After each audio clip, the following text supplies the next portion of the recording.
Bismillahirrahmanirrahim. Alhamdulillahi rabbil alamin.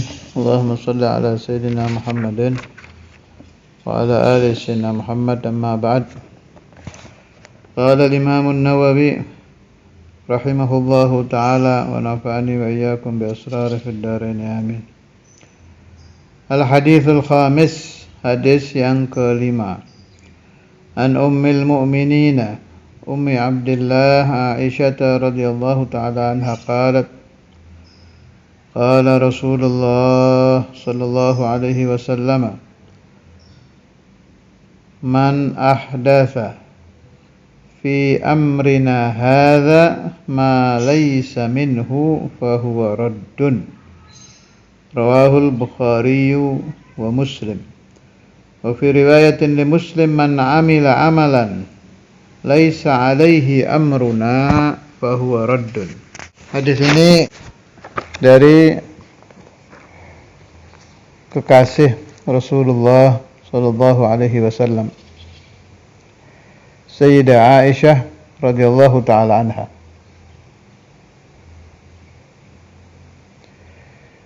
As-Siddiqatu bintus Siddiq. Jadi ayah beliau Sayyidina Abu Bakar gelarnya As-Siddiq, putri Sayyidina Abu Bakar Sayyidatuna Aisyah gelarnya As-Siddiqah.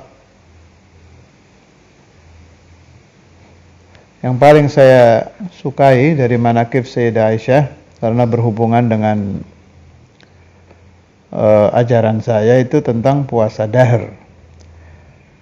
Ini sekalian saya sebutkan marojiknya bagi yang masih ingkar tentang puasa dahr ini dari Al-Jawahirul Lu'lu'iyah Al-Imam Al-Jurdani Ad-Dimyati Syarah Arba'in Nawawi halaman 153. Wa kanat radhiyallahu ta'ala anha sha'imatad dahr. Jadi Sayyidatuna Aisyah itu puasa tiap hari, sha'imatad dahr. Ini aja buat dalil sudah cukup ini tentang bagusnya puasa dahr. Terus Sayyidah Aisyah, siapa yang tidak kenal dengan Sayyidah Aisyah? Urusan maqam memang ada khilaf antara Sayyidah Khadijah dengan Sayyidah Aisyah. Kalau menurut kitab ini Sayyidah Khadijah afdal, baru Sayyidah Aisyah. Tapi kalau saya tidak salah ingat, saya baca di Ibris Sayyidi Abdul Aziz, beliau condong pendapat bahwa Sayyidah Aisyah afdal. Tapi itu buat kita tidak terlalu penting ya. Jami'u azwaji Rasulullah sallallahu alaihi wasallam kita hormati sebagai Ummul Mukminin, ibunda kita dan ibunda seluruh umat Islam. Ada satu peristiwa di Darul Hadis waktu itu kejadiannya. Pas sebelum acara haul kalau saya nggak salah ingat. Waktu itu Syekhuna Kiai Ahmad itu hadir. Kebetulan ada satu orang yang condong ke faham Syiah, ada di Darul Hadis, tamu juga. Saya paham ini orang rada condong ke faham Syiah. Terus nanya ke Kiai Ahmad tuh, bagus jawabannya itu tentang Sayyidatuna Aisyah. Kan di Syiah itu bukan dibenci lagi Siti Aisyah, habis itu kalau di orang-orang Syiah. Akhirnya Ustaz Ahmad ngasih dalil bagus itu. Sudah gini aja, ya fulan, kamu saat akan menikah istikharah apa tidak? Pasti istikharah kan? Jangan sampai calon istrinya nanti begini tidak baik akibatnya apa. Lah ini Rasulullah. Apa mungkin Rasulullah sallallahu alaihi wasallam sebelum menikahi seorang wanita tidak bertanya dulu kepada Allah, ini baik apa tidak? Pasti istikharah. Nah kalau istikharahnya baik, ini Rasulullah yang istikharah ini. Udah tidak mungkin salah istikharah, Nabi Muhammad salah istikharah, udah mustahil. Itu logika bagus sekali dan itu benar. Dan memang saya pernah baca di Syarah Sanusiyah di Syarah Kifayatul Awam ada keterangan yang Sayyidina Jibril alaihissalam pada Nabi Muhammad SAW diperintahkan Allah Ta'ala membawa gambar Sayyidatuna Aisyah dari surga dan memberitahu Rasulullah SAW bahwa ini adalah istrimu di dunia wal akhirah atau kama qala. Artinya yang memilihkan Sayyidah Aisyah untuk Nabi Muhammad itu Allah gitu. Saya ulang ya. Yang memilihkan Sayyidah Aisyah untuk Nabi Muhammad itu Allah langsung. Itu salah satu khususiyah min khususiyati Sayyidah Aisyah yang sangat banyak. Jadi memang pilihan Tuhan radhiyallahu ta'ala anha wa an sa'iri azwaji Sayyidina Rasulullah sallallahu alaihi wasallam. Banyak, sangat banyak. Di sebagian kita baca untuk memunculkan mahabbah dan ta'zim kepada Sayyidatuna Aisyah, dan tolong hindari membaca riwayat-riwayat khilaf antara Sayyidina Aisyah dengan sebagian sahabat. Sebisa mungkin. Kalau sudah terlanjur, ya boleh anak-anak Darul Hadis anak-anak ribat bertanya ke muallim masing-masing untuk mengobati, jangan sampai ada muncul su'udzon kepada satu saja dari istri Nabi atau satu saja dari sahabat-sahabat Nabi. Sebab ajaran yang kita anut, wa ma jara bainas sihabi naskutu anhu wa ajral ijtihadi nuthbitu. Artinya naskutu itu sebisa mungkin udah jangan dibaca, tapi kalau terlanjur, ya apa yang menjadi penyakit yang menggerogoti hati Anda sehingga ada rasa menyalahkan satu sahabat, menyalahkan satu istri Nabi, utarakan kepada para muallimin supaya dijawab atau dicarikan jawaban yang menjadi syifa. Saya beri satu contoh yang sering saya utarakan di mana-mana. Saya kenal satu sayyid, ada ilmu dia, lulusan pesantren, rahimahullah, sudah meninggal sekarang. Dia cerita langsung ke saya. Asalnya ini sabab munculnya penyakit suudzon kepada sahabatnya. Senang baca cerita-cerita itu. Cerita perang Jamal, cerita perang Siffin, pokoknya yang khilaf-khilaf itu suka baca dia.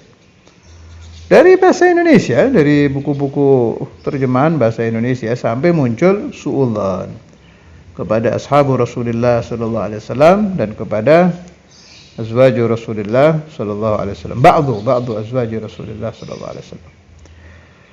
Lama dinasehati kiai-kiai, tapi dia anak baik, jadi dia kalau ke kiai tanya tentang itu, ingin sembuh gitu. Tapi kan sulit lah itu. Kalau kita alumni novel-novel cerita perang antara sahabat, kita dulunya hobi membaca cerita-cerita itu, sudah terekam di ingatan kita, sulit itu. Sulit, saya tahu. Sebab saya sendiri juga alumni itu. Dulu saya paling senang baca-baca itu. Tapi alhamdulillah, karena saya mempelajari ilmu tauhid serius, adillah serius, kemudian obat-obat bagi pemahaman-pemahaman sesat tentang istri-istri Nabi dan sahabat-sahabat Nabi saya pelajari dengan serius sehingga saya sembuh. Dulu ya tidak sampai mencaci, hanya agak gimana ya, kok begini itu sudah muncul begitu-begitu. Nah, jadi kembali ke cerita tadi, dinasihati kiai, tanya ketemu Habib, ini nggak sembuh dia. Sembuhnya itu gara-gara ini. Ayat itulah, radhiyallahu anhum wa radu anhu. Jadi dia merenungkan, loh, ini Allah ridhonya kapan gitu. Dan ini bagus sekali. obat untuk orang yang sering suudzon dengan sahabatnya. Radhiyallahu, Allah telah ridha, anhum, dari mereka ashabu Rasulullah sallallahu alaihi wasallam, wa radu anhu, dan mereka telah ridha. Ridhonya Allah ini kapan ini? Nah, setelah dia pelajari betul, faham bahwa Allah Ta'ala itu qidam baqo, berarti ridhonya Allah Ta'ala itu qabla wujudihim fid dunya. Sebelum para ashabu Rasulullah hidup di alam dunia, Allah sudah ridha dengan mereka. Nah, dari situ dia alhamdulillah menemukan syifa, kesembuhan. Tidak ada lagi suudzon kepada ashabun Nabi Muhammad sallallahu alaihi wasallam. Naam, saya tambahkan di sini, kalau ada orang yang berkata, Habib ini kok terlalu melebih-lebihkan sahabat ya. Mereka kan manusia biasa, bukan para nabi, bukan para rasul. Saya jawab, naam. Iya. Mereka memang bukan nabi, kalau nabi maksum, bukan juga rasul, rasul maksum. Lakin ashabu Rasulullah sallallahu alaihi wasallam ini enggak pakai kita buka kitab, kita sudah tahu. Ini yang sering saya renungkan dan saya bahas. Ijtama'u bi Rasulillah sallallahu alaihi wasallam yaqadatan yadan biyadin jasadan bijasadin. Pertemuan para sahabat itu dengan Nabi Muhammad itu di alam dunia yaqadah. Dan itu pembahasannya silakan dibaca di kitab-kitab, betapa kuatnya asar magnet yang masuk ke batin mukmin mukminah yang berijtima, kumpul langsung dengan Rasulullah sallallahu alaihi wasallam. Itu kan katanya 1 detik saja seorang mukmin atau mukminah kumpul dengan Nabi Muhammad, melihat Rasulullah ma'al iman, jelas ma'al iman, itu langsung naik pangkatnya ke a'la darajatil wilayah. Ini cerita wali-wali zaman kita, orang-orang ahli tirakat, ahli riyadhah, ahli thariqah, yang yusalluna ala Rasulillah sallallahu alaihi wasallam sampai sehari 30.000, 40.000, 50.000, sehingga mereka berkumpul ya Allah dengan Nabi itu dapat itu. Nah, coba dipikir, sahabat Nabi ini ketemu ya Allah gak kehitung itu, tidak terhitung, sinin wasinin, bertahun-tahun. Nah, kira-kira dapatnya berapa? Dapat nurul iman, dapat tarikan magnet dari imannya Rasulullah sallallahu alaihi wasallam. Ini enggak cerita da'awat ya. Enggak cerita doa Nabi untuk kalau Rasulullah ziarah ke makam sahabat mendoakan. Enggak cerita itu ziyadah, itu tambahan lagi. Ini baru cerita yang ketemu ma'al iman. Dan ini tidak bisa kita dapat. Atau kalau kita dapat ya sangat-sangat sulit. Untuk ya Allah dengan Nabi itu kan bukan hal mudah, malah dibilang a'la darajatil wusul, paling tinggi-tingginya derajat wusul, derajat kewalian itu ketemu Rasulullah sallallahu alaihi wasallam yaqadatan. Dan ini didapat oleh para sahabat balash, gratis, yaumiyan, tergantung umur masing-masing dan tergantung banyaknya beliau-beliau itu datang ke Rasulullah sallallahu alaihi wasallam. Itu salah satu yang bisa dijadikan obat sehingga kita paham bahwa haula, mereka para ashabun Nabi Muhammad SAW itu lain daripada yang lain. Betul-betul kaum yang mumtaz, istimewa, yang ila yaumil qiyamah tidak akan muncul lagi satu kelompok ke ashabi Rasulullah sallallahu alaihi wasallam. An ummil mu'minin Ummi Abdillah. Sayyidah Aisyah ini beliau tidak punya anak. Jadi gelar Ummu Abdillah ini ibu Sayyidina Abdullah ini Ibnu Zubair. Jadi An-Nabi sallallahu alaihi wasallam kannaha bibni ukhtiha Asma. Abdullah ibn Zubair. Aisyah radhiyallahu taala anha qalat qala Rasulullah sallallahu alaihi wasallam, man ahdatha, siapa yang membuat perkara baru fi amrina, di perkara kami, yakni dalam agama, hadza ini, ma laisa minhu, yang tidak termasuk darinya, fahuwa raddun, Ini yang banyak dipakai dalil orang-orang Wahabi nih tentang bid'ah-bid'ah. Rawahul Bukhari wa Muslim, meriwayatkan kepada hadis ini Imam Al-Bukhari dan Imam Muslim. Wa fi riwayatin, dan di dalam lain riwayat, man amila amalan, siapa yang mengamalkan satu perbuatan laisa alaihi amruna, tidak ada di dalam perbuatan itu perkara kita, bahwa raddun, maka dia tertolak. Jadi bagaimana sikap kita urusan hadis ini? Ya gampang. Kita menilai ini bid'ah. Kan bid'ah yang macam-macam kan, ada bid'ah hasanah, ada bid'ah sayyi'ah. Na'ud ilal ulama, selesai. Yang menurut ulama boleh dipakai, di zaman Nabi tidak ada yang kita pakai. Yang menurut ulama di zaman Nabi tidak ada, tidak boleh dipakai, kita tinggal, selesai. Karena ulama lebih paham hadis daripada kita. Ini tambahan, tadi saya lupa belum bilang. Sayyidah Aisyah meriwayatkan 1210 hadis. Dalam riwayat ini pakai alaf, riwayat lain ada yang pakai 2000. Jadi ada yang bilang 1210, ada yang bilang 2210. Saya ulangi, ada yang bilang 1210, ada yang bilang 2210. Tapi saya condong kepada riwayat 2000. Sebab beliau kan masuk al-mukthirun kan, wal-mukthiruna fi riwayatil athar. Abu Hurairah tayyalih Ibn Umar wa Nasun al-Bahruq al-Khudri wa Jabirun zawjatun Nabi, termasuk yang mukthir, yang banyak meriwayatkan hadis. Wa matat wa umruha, umur beliau ketika meninggal 66, makamnya di Baqi. Radhiyallahu taala anha wa an jami' ashabi Rasulillah sallallahu alaihi wasallam. Jadi yang dimaksud amruna itu amrullah wa amru rasulih. Jadi agama itu kan bukan dari pikiran ya. Semuanya kembali kepada kitabullah wa sunnatu Rasulullah sallallahu alaihi wasallam.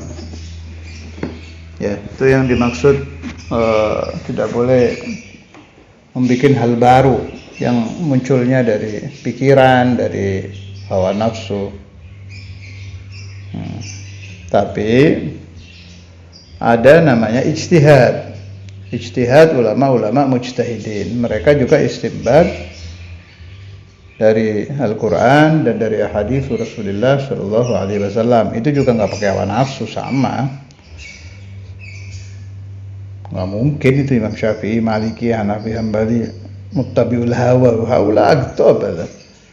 Lepas dari mujtahid mutlak fil ilm, dalam wilayah mereka kutub-kutub itu. Nah, ini tambahan, saya temukan kalam Al-Habib Al-Imam Al-Qutb Ahmad bin Hasan Al-Attas dalam kitab Tadhkirun Nas dan kitab-kitab beliau yang lain.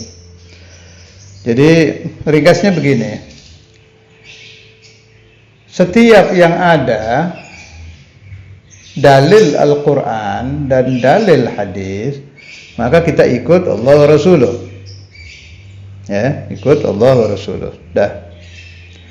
Yang tidak ada di Quran dan hadis, adanya di mazhab, kita ikut mazhab. Yang Imam Syafi'i, Imam Malik dan lain-lain. Lalu bagaimana kalau ada ishtibah, ada alamah, tambah kesini kan masalah tambah banyak kan. Ada satu alamah umpama, ahli mazhab 4. Terjadi satu masalah. Belum ada pembahasan di Quran, belum ada pembahasan di hadis, di mazhab tidak ada. Famadza naf'al? Nah, ini ada keterangan bagus dari Habib Ahmad bin Hasan. Beliau bilang, ulama-ulama kayak Habib Abdullah Haddad, ini ana arwi bil ma'na la bil lafaz. Al-Habib Umar bin Abdurrahman Attas, Sayyidina Umar Muhdar, Sayyidina Abdurrahman As-Saggaf dan lain-lain, itu ya'khudunahu biqulubihim. Mereka mengambil pemecahan masalah tadi dari hati-hati mereka lewat dua jalur. imma yasaluna an Rasulillah sallallahu alaihi wasallam, atau aulia yang sudah meninggal. Kan di Tadhkirun Nas itu banyak cerita tuh. Habib Ahmad bin Hasan ketemu sampai masalah manasikul hajj, ketika beliau bertemu rohnya Sayyidina Ibrahim alaihissalam, langsung tanya bagaimana manasik haji yang asli itu. Itu kelebihan dari haula habaibuna. Atau ijtama' bi ruhil Imam Nawawi wal Imam Al-Ghazali, baca aja Tadhkirun Nas, banyak cerita-cerita seperti itu. Yakhudunahu bi qulubihim atau bi tariqil ilham. Tariqil ilham. Naam, lewat ini tidak bisa dijadikan fatwa, jelas. Tapi kita sebagai pengikut Thariqah Alawiyah, pengikut para habaib, ya nggak apa-apa kita pakai. Memang buat ifta nggak bisa. Untuk ifta ya harus kembali ke kitab-kitab yang biasa itu. Ada lagi juga satu tambahan pembahasan, ini juga saya dengar dari Syekhuna Ki Ahmad waktu saya ngaji di Giren. Di Giren itu kenapa sering ada pembahasan tentang sahabat? Sebab zaman saya di sana dulu masih sering tuh alumni-alumni Iran, beberapa lulusan Iran yang datang apa itu. Sehingga dimunculkan pembahasan untuk penjagaan, jangan sampai santri-santri itu terbawa ajaran-ajaran Syiah. Di antaranya lagi itu ada kata-kata gini, itu pembahasan bagus juga itu dari Ki Ahmad. Ibarat pesantren, kita santri Darul Hadis, berarti kan santrinya Ustadzul Imam, santrinya Imamul Habar, Habib Abdul Qadir, Habib Abdullah.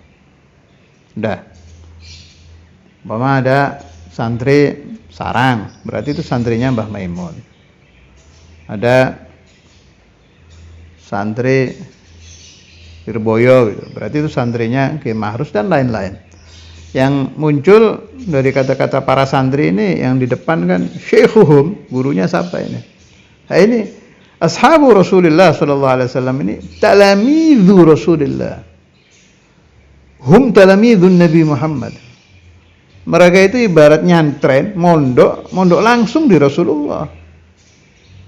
Garis bawah itu kata-kata Rasulullah sallallahu alaihi wasallam. Kalau orang ngaji di pesantrennya wali aja kan ada domanah itu. Ya kayak Imamul Habar, beliau sering mengutarakan domanah itu yang beliau warisi dari guru beliau, Habibul Imam Al-Qutub Abdullah bin Umar Asy-Syatiri. Apa domanahnya itu? Aukamakal ya. Ini salah satu riwayat saya dengar dari Ammana Abdurrahman Al-Idrus itu Bondo, almarhum, itu alumni Darul Hadis. Beliau cerita ke saya, lagi nuntun Imamul Habar dari Embong Arab ke rumah Hubabah Afifah. Jadi ceritanya anak-anak dulu tuh, wali-wali wafa, Ami Abdurrahman Al-Idrus dan lain-lain. Imamul Habar itu begitu bangun dari duduk di pesantren Embong Arab itu kan pasti ada yang nuntun, udah sepuh kan, ya, dituntun. Itu kata wali-wali wafa, begitu Al-Ustaz Abdul Qadir bin Ahmad bin Faqih meletakkan tangannya di tangan kita, khalas itu yang keluar ilm. Min awal khatwah, dari mulai langkah pertama itu ilm terus sampai di depan rumahnya Hubabah Afifah di Kandean kalau nggak salah dulu tuh. Itu ilm terus. Pulang ya begitu. Ya Allah, radhiyallahu anhu. Jadi nggak ada lahu sama sekali. Jadi Imamul Habar itu nggak pernah iseng ngobrol, ngomong iseng, itu nggak ada. Betul-betul i'rad anil laghwi itu luar biasa. Ilm kullu. Nah, di antara riwayat yang saya dapatkan waktu beliau dituntun dari Embong Arab ke situ itu, ya riwayat tadi itu. Haula alladzina yata'allamuna indi illam yakunu ulama yakunu aghniya. Orang-orang yang belajar kepada saya Habib Abdul Qadir bin Ahmad bin Faqih, kalau tidak menjadi orang alim ya menjadi orang kaya gitu. Itu domanahnya Imamul Habar. Kelas kita naik sekarang. kita renungkan dhamanatu Rasulullah sallallahu alaihi wasallam li ashabihi. Fahaula'is sahaba, mereka para sahabat ini talamidun Nabi Muhammad. Darasu fi ma'hadin Nabi Muhammad, fi madrasatin Nabi Muhammad, fi masjidin Nabi Muhammad. Mereka belajar fi masjidi Rasulullah. Lah kira-kira dhamanahnya bagaimana? Al-habaib wal qiyayat wal ulama itu kan gatrah min Rasulullah sallallahu alaihi wasallam. Juz' minan Nabi Muhammad. Itu dhamanahnya aneh-aneh sudah itu. Kullu alim rabbani lahu dhamanah. Ini pusatnya nih, asal. Al-aslu Rasulullah sallallahu alaihi wasallam. Jadi kalau ada orang, ada otak, ada akal, ada pikiran meremehkan sahabat, menurut saya itu gak beres itu pikiran. Ima otaknya yang gak beres. Kalau otaknya nggak beres ya sudah ya, al-majnun udah bisa didengar omongannya. Atau jalur fikirnya, cara berpikirnya ini yang keliru. Tapi yang banyak sih biasanya ini, alur fikir ini keliru gara-gara itu tadi baca cerita-cerita nggak jelas itu. Cerita-cerita yang masih faedah dibaca, tapi zaman sekarang repot ya, ada internet, ada ini. Tinggal pencet keluar, cerita perang Jamal, cerita perang Siffin, cerita ini, cerita itu. Makanya dibutuhkan pondasi untuk selamat ketika membaca cerita-cerita tadi. Apa itu? Ya ilmu tauhid. Nggak ada lagi sudah. Ilmu tauhid itu kan mulai la ilaha illallah, Muhammadur Rasulullah, kemudian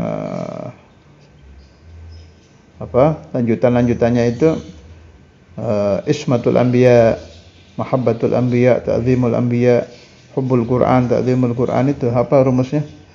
An-nu'azzima ma 'azzamahullah itu. Nah, masuk di situ sahabu Rasulullah, ahlu baiti Rasulullah, dzurriyyatu Rasul, itu kan ada qawaidnya semua. Ini harus paham. Di antara qawaid yang membuat kita aman, tidak sampai ada suudzon kepada ashabun Nabi Muhammad yang saya terangkan tadi itu. Mulai dari merenung manhum.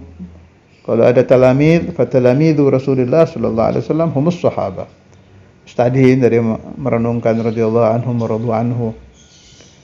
Kemudian kalau ada yang mengatakan, tadi belum saya jawab, mereka kan tidak maksum, iya, tapi maghfur. Enggak beda sama rumusnya aulia.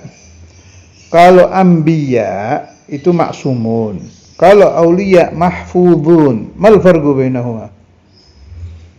Kalau anbiya total mustahil maksiat, kalau aulia jaiz. Bisa jadi mereka maksiat, tapi ya tadarakuhum at-taubah. Mereka bakal taubat, diampuni oleh Allah Ta'ala. Nah, itu aulia. Sekarang sahabat dengan aulia tinggi mana? Tinggi sahabat. Kalau aulia saja, bila mereka berdosa, Allah Ta'ala ya tadarakuhum bitaubah, menyusuli mereka dengan taubat, kemudian diberi mukaffirat. Mungkin mereka sakit, mungkin dicaci, mungkin ini, mungkin itu, sehingga bersih lagi. Ini sahabat ini. Di atasnya para wali.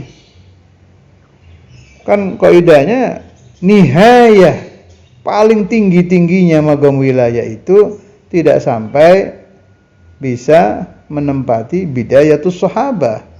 Nah, kalau aulia itu ya tadarakuhum at-taubah, apalagi ashabun Nabi Muhammad sallallahu alaihi wasallam. Fanu'minu bi anna ashab Rasulullah sallallahu alaihi wasallam kulluhum fil jannah. Kita beriman itu sudah. Nah, tapi apakah mereka maksum? Tidak. Bisakah mereka berdosa? Bisa. Hanya pasti sebelum mereka meninggal, mereka akan taubat, diberi mukaffirat oleh Allah Ta'ala. Kenapa ini terjadi? Kalau saya tetap kembali ke ayat tadi. Radhiyallahu anhum. Ridhonya Allah ini azali nih. Sebelum wujudus sahabat, Allah sudah ridha. Artinya in aznabu, pasti yatadarakuhum at-taubah. Selesai. Dan tidak bisa dibantah lagi, itu Quran itu. Radhiyallahu anhum wa radu anhum. Ya, fakaifa bi azwajin Nabi, sama. Kalau sahabat aja segitu ya, apalagi azwaj. orang-orang yang dicintai oleh Rasulullah SAW. Apalagi pimpinan mereka Sayyidah Aisyah radhiyallahu taala anha.